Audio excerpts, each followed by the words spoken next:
Next on the forum, we're going to talk with Richard Hitchler about his new theater initiative aimed at older adults, Theater 55.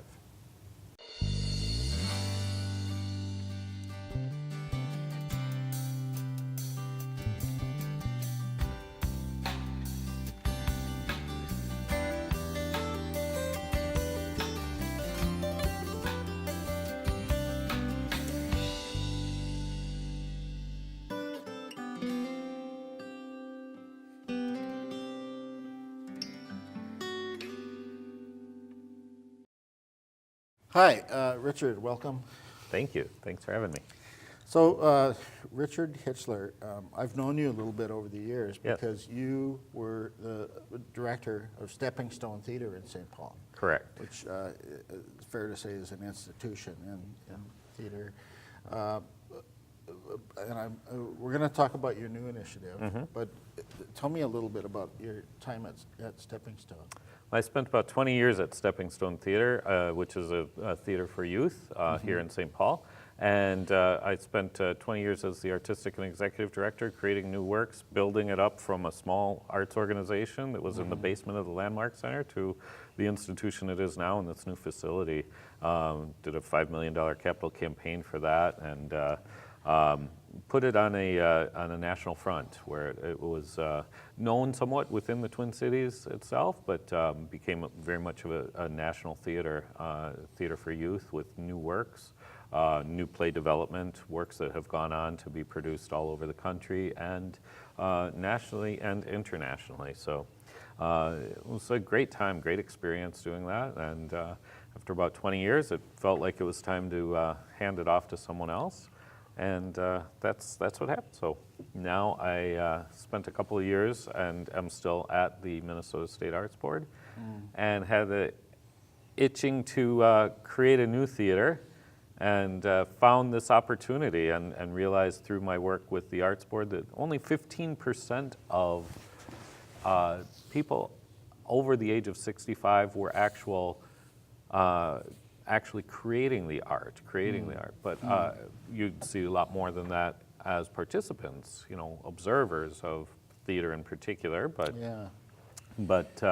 only 15% were actually doing the art. So it clicked to me in a very theater-rich community that we have, both in the Twin Cities and Minnesota in a broader sense, that there needed to be, that gap needed to be filled. And I was being prompted by a variety of different people to start a new theater, and I wanted to start something that would fill a need in the community, and this was the right need. And it felt like this is a time and this is a place. The only thing that was missing in the Twin Cities landscape and beyond in Minnesota was a theater that was constantly producing shows for those actors who are 55 and older. So, as an older actor, is it harder to find opportunity in all the existing theaters that we have? It is. I think that what happens is there's very few roles for people at a certain age when they hit a certain age. Likewise, as a younger age, you have a lot of ingenues and you have a lot of young leading men sort of roles. But then those shift into, when you hit a certain age, then you're playing that character actor. And there's only a few of those written into those shows, and there's only those opportunities for seniors to participate. Some organizations, some theaters are doing senior programming, and they might do a one-off here or a little bit there. But to constantly have that happening, that's not happening in any of the theaters in the Twin Cities. There's only so many times you're going to mount arsenic and old lace. Right, or the gin game or whatever it might be that has actors of a certain age that are required to be in it, or are needed for that. And so this is an opportunity for actors to be in a show, and I'm not looking at this as playing age-appropriate roles per se. In our inaugural production, which is Hair, performed by those who lived it, that's typically played by 20-year-olds. And in this case, these are storytellers. Actors are storytellers, and we're telling the story. And so these actors have actually lived this experience. Most of them are over the age of 50. The show is 50 years old since it's been on Broadway. Most of the actors, the vast majority, are are well over 50 and are performing these roles as though they were the 20-year-old selves, but I'm not insisting that they play it as a 20-year-old. I'm saying play this role as a 70-year-old or a 65-year-old or a 73-year-old. Play it as you. Be real to who you are. Is it a mix of people with a lot of experience and less experience, or what are you aiming for in terms of the theater experience that they have? Yeah. So the mission of the theater is to enrich the lives of elders through theater, through theater production and theater classes. And so what I've done is incorporated the 7 principals, and a few additional people have a great amount of experience, have done theater their whole lives, are working as working actors, et cetera. And the musicians as well are working as ongoing, that's how they're making their living. Then there's a few people who are just trying this for the first time, have never done a show in their life, or maybe have done a show as a child. And then there's a few people who have looked at this as they haven't done it for a while and they want to get back into it. They've not done it because that hasn't been an opportunity for it. And they want to spend time with people who are their peers, and they want to do this for that experience. Some people, I have a great number of people, about half a dozen people who have been long-term dancers. They've been moving, working in the dance community, and they want to try this as a new experience as well. And they saw that listed and said, I can do that too. Other people, like I said, have been doing this a long time. They just can't find those roles anymore, or there's very few of those roles for them to experience anymore, so they're looking for this opportunity. And some people have never done it and said, you know what, I want to try it, and look, this is designed for me. So at the 6-month mark now and getting ready for your first production, Hair, how's it going? It's going great. There's been some different things that I did not expect, and some things I kind of, that have had challenges. Things like, one of the things that happened is getting, turned down for insurance because of working with a certain age group. Surprised me. Yeah, but it happened. And then other things that have happened have included, somebody who slipped on the ice and broke her wrist. Not coming to rehearsal, luckily, but that happened to her, and that could happen with anybody. That could happen with a 23-year-old versus a 73-year-old, but it's more likely to happen as your bones become a little more brittle.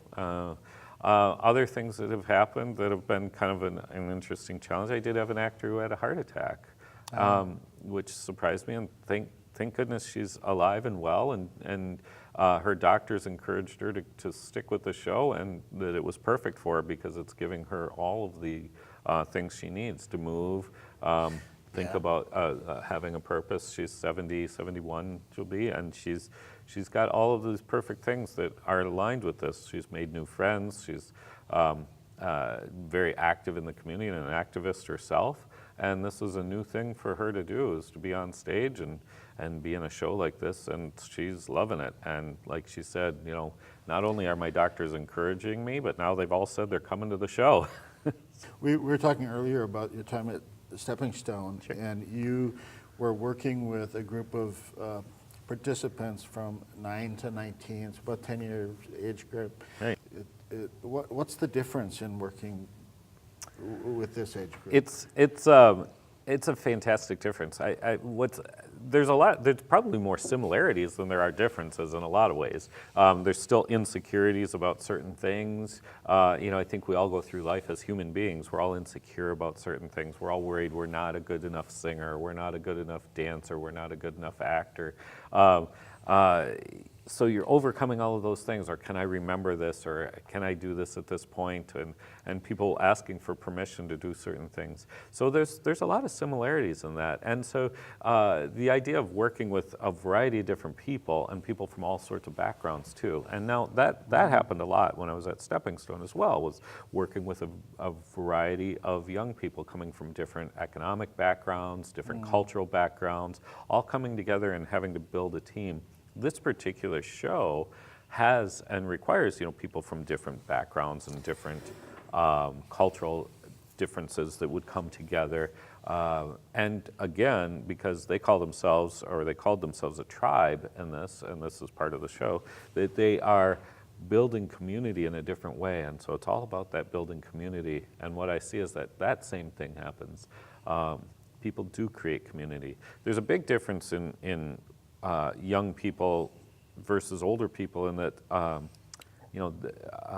how they've lived a life and have different experiences. So drawing from those experiences is what I find to be the biggest difference. So people who have gone through different things and experienced different things through their life and can apply that to their work on stage is the biggest difference. When you're 9 or 19, you haven't lived as much a life as you have, literally, when you're 55 or 59 or 79. And so you're bringing that natural experience and that natural life experience to the stage because you can't make that go away. It's just part of who you are.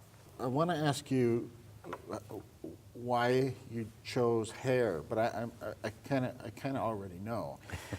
Well, this kind of coalesced. As I was developing the theater, I saw that I happened to be riding my bike past the History Center that had the 1968 exhibit going on. Then I heard a NPR news report about Hair's 50th anniversary of being on Broadway, and I thought this is a perfect show, especially in the sense of where we are in the nation right now and where we are as a divided country, and the fact that Hair was very revolutionary at the time. It was very much a show about shock value, but it was also a show about dealing with things that we're still dealing with. There's different names, but there's still women fighting for equal rights on every aspect of it. 1968 was a brutal time with assassinations and soon to be the first person walking on the moon and all sorts of things happening during this time, which were big.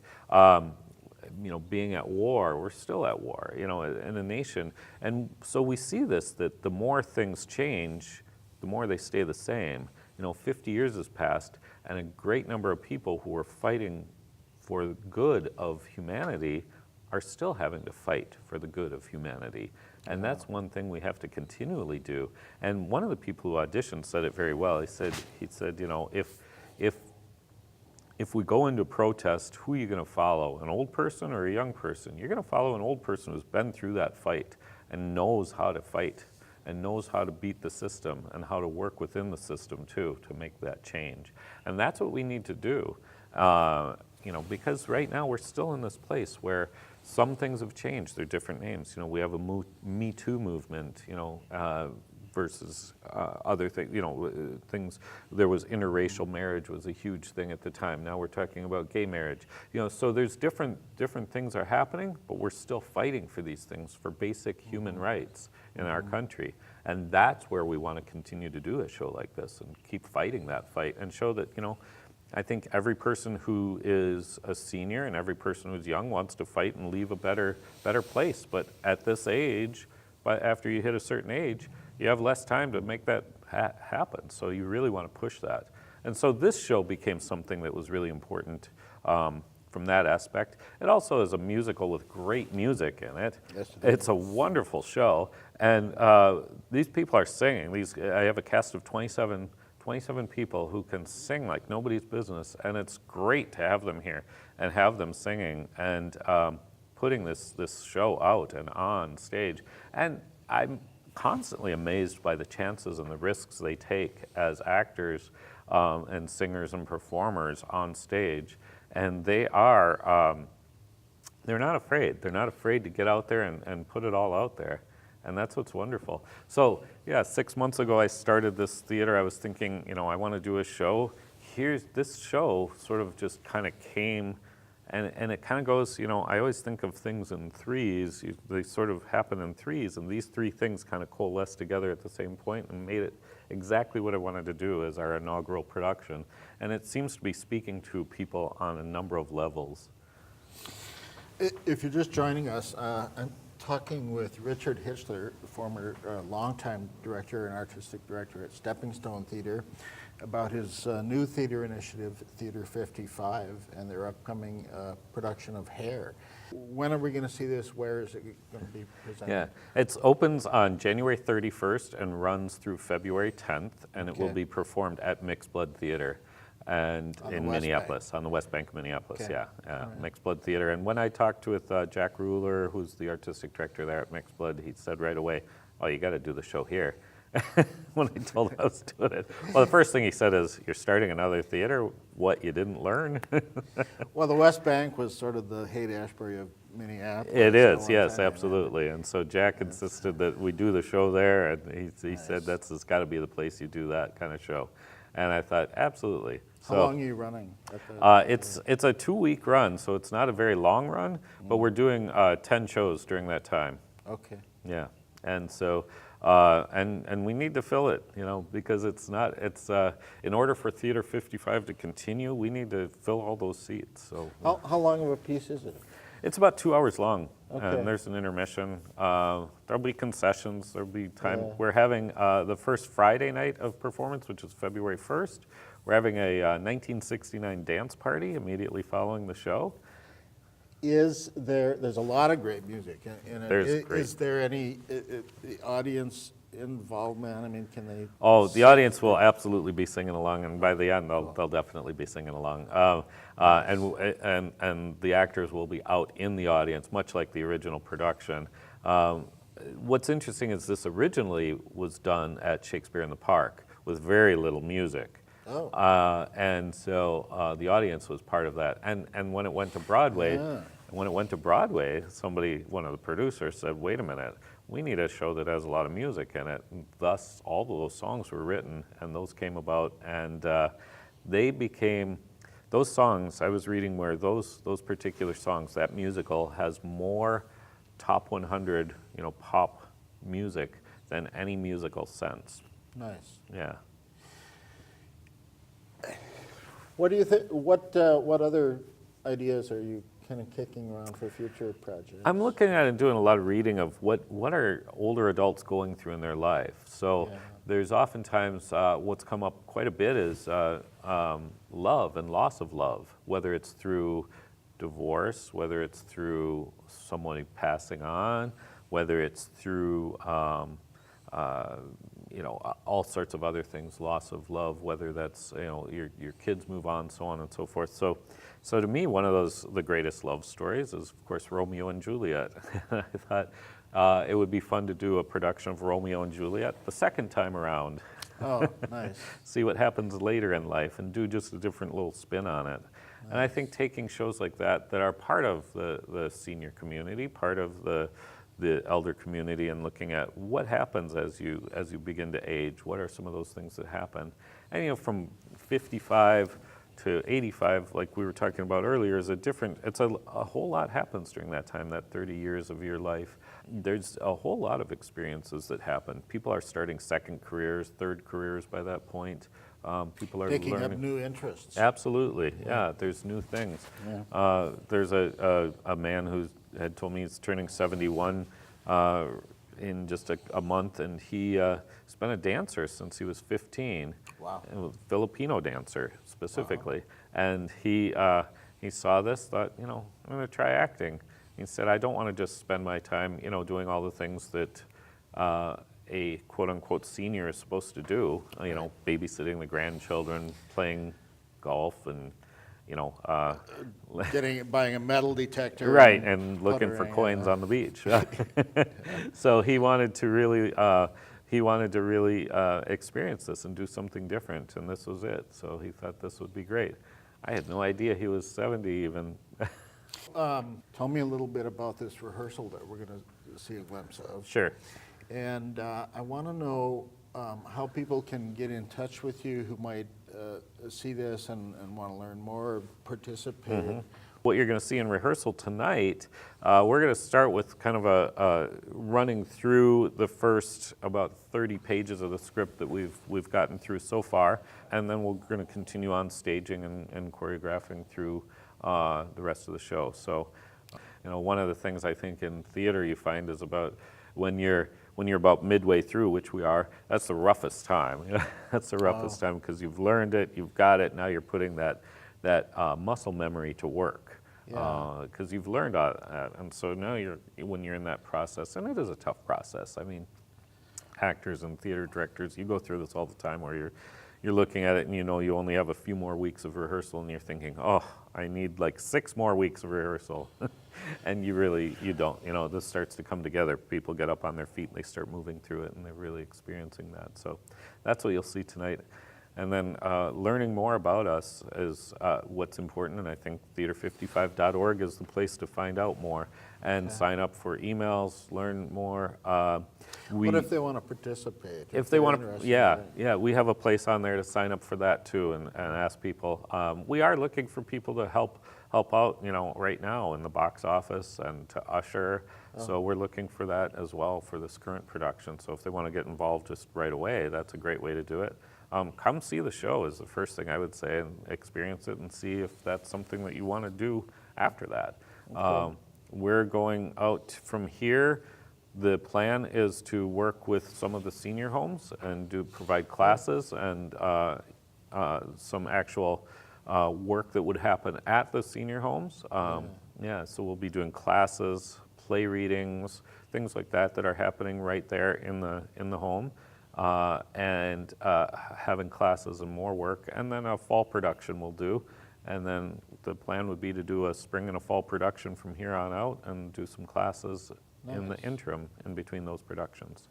That building of community in particular, which I think theater does more so than any other kind of art form, and because you're bringing, in this case, especially with a musical, you're bringing in the vocal part of it as well as the movement part as well as the acting part, and you're putting that all together into a production, and that is part of that's different than, say, if you're participating in an arts thing where you're say you're an arts program where you're painting or you're building a clay pot, which are things that are very solo and not working with a lot of other people.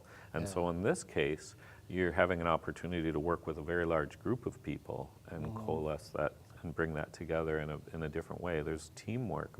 And these people, I think, these folks who are in this particular show are going to end up remaining good friends for a long time.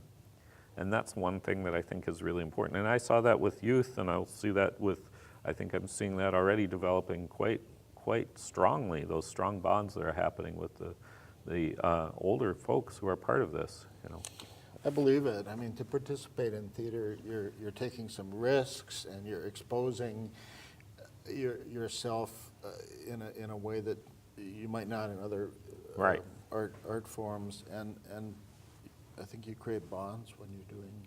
Absolutely. Taking risks together. Yeah.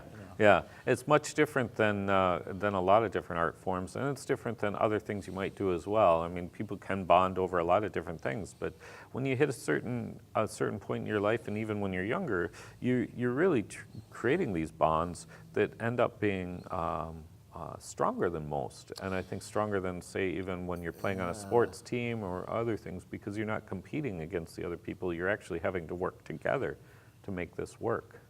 Well, and it's some kind of a exploration of the self too. I mean, you're kind of faced with some choices about who am I, what can I do, and am I, Listen, Richard, thank you so much. Thanks for having me.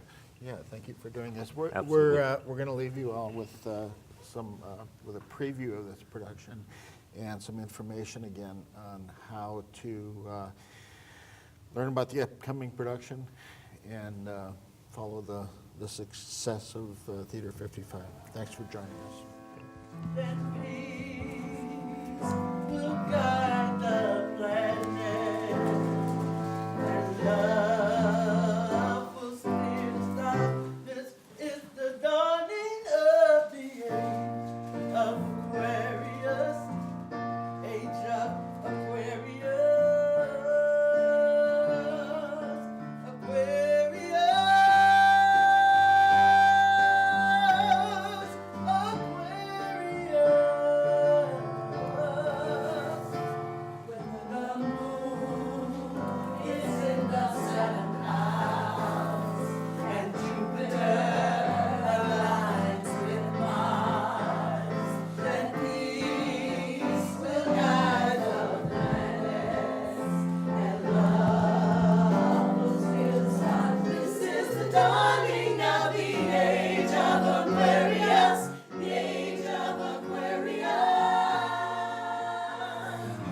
upon a looking for Donna time. There was a 16-year-old virgin. Oh, Donna, oh, Donna, oh, looking for my Donna.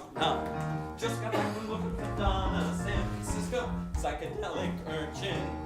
Oh, Donna, I'm looking for Donna time. There was a 16-year-old virgin. Oh, Donna, oh, looking for my Donna. I've been to India and saw the yoga lights. In South America, the Indians smoke those right. Peace now, freedom now. Peace now, freedom. Got no brass, ain't got no drip, ain't got no ass, can't blow my mind, ain't got no pus. You're full of pus, ain't got no pass. You're full of pus, ain't got no apples. We got balls, ain't got no knives. Can't cut you up.